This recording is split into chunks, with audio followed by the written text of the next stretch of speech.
মাসউদ্দিন রুমি সেতু চলে আসছি আমরা। এটা হলো কুষ্টিয়া জেলায় শহর থেকে 4 কিলোমিটার দূরে হবে।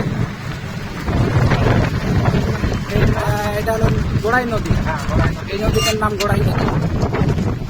এই যে নদীর উপরে এটা ব্রিজ কুমারখালী উপজেলার মধ্যে।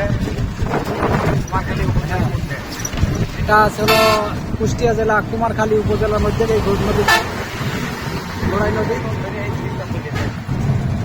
এই যে উপরে হার্ডিং ব্রিজ আছে, ছোড়া ব্রিজ স্যার বলে। ছোড়া ব্রিজ, ওটা হলো ছোড়া ব্রিজ। ওপারে ট্রেন চলাচল বা রেল চলাচল করে। আর এটা হলো যান চলাচল সড়ক পথ। এই পথে যেতে হলে রাজবাড়ি যাওয়া যাবে, রাজবাড়ি পথ। আপনাদের ঢাকাও যাওয়া যাবে। কুষ্টিয়ার সাথে একমাত্র সড়ক পথ এটা রাজবাড়ির সাথে।